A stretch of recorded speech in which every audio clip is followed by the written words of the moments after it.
used to stop or restrict the invalid data which is entered by the end user.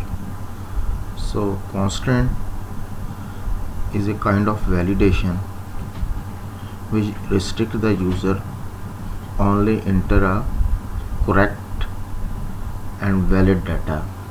That is the also properties of SQL relational database. जैसे कि flat file system के अंदर ये drawback था कि आप duplicate data भी जो है वो एंटर कर सकते थे।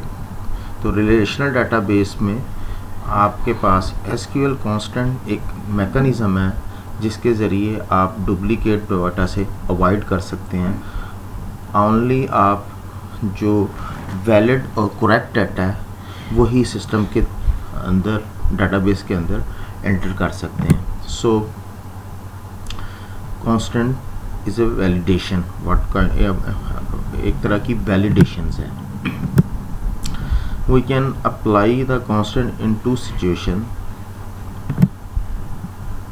दो तरीक़ों से हम जो है कांस्टेंट जो है वो अप्लाई कर सकते हैं। During the creation of the table, जब आप टेबल क्रिएट कर रहे हो, क्रिएट टेबल की कमांड जब आपने अप्लाई की उस टाइम आप जो है कांस्टेंट अप्लाई कर सकते हैं फील्ड्स के ऊपर।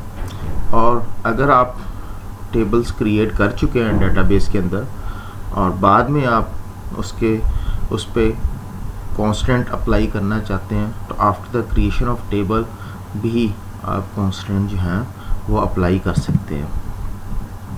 कांस्टेंट दो तरह के लेवल पे अप्लाई की जा सकती है। First of all column level constant, जब आप कॉलम डिफाइन कर रहे हैं तो कॉलम डिफाइन करने के फ़ौरन बाद आप कांस्टेंट जो है वो स्पेसिफाई कर दें, that is known as a column level constant. या फिर आप तमाम कॉलम्स को कॉलम सेक्शन में डिफाइन करने के बाद क्रिएट टेबल के थ्रू और लास्ट में पैरेंथेसिस क्लोज करने से पहले आप तमाम टेबल्स के जो कांस्टेंट है वो आप डिफाइन कर दें, that is table level constants. तो दो तरह के कांस्टेंट्स होती हैं, two levels constant, column level constant and table level constants. Applying the constant, column level constant हम देखते हैं।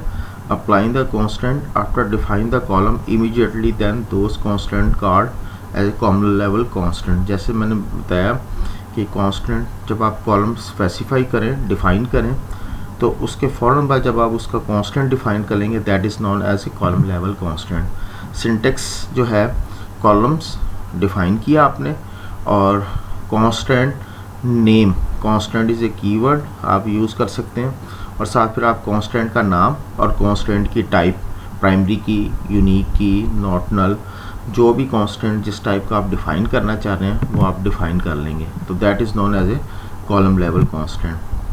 Applying the constant after defining the all columns of the table or end the table.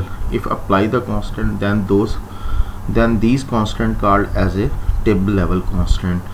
ये mean कि आपने तमाम columns जो है वो टेबल के अंदर डिफाइन कर दिए और एट द एंड जब आप तमाम कॉलम्स डिफाइन कर चुके हैं तो आप उसके बाद जो कांस्टेंट डिफाइन करेंगे, जिन कॉलम्स पे आपने कांस्टेंट अप्लाई करना है उनके कांस्टेंट जो है वो आप लास्ट में डिफाइन करेंगे, that is known as a table level constant.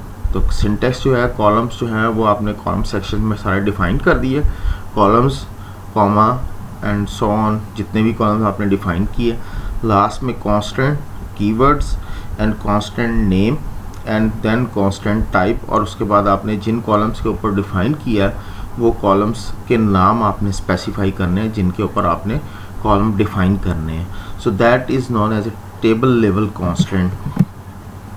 Constant जो है आपको जो प्रोवाइड करता है SQL, unique key, not null, primary key, check and foreign key constant and default constant. These are the constant which can be defined when you are defining any table. तो ये वो constant है जो आप define करेंगे, जो भी आपने SQL का टेबल क्रिएट करना है उसके अंदर ये आप कांस्टेंट डिफाइन कर सकते हैं।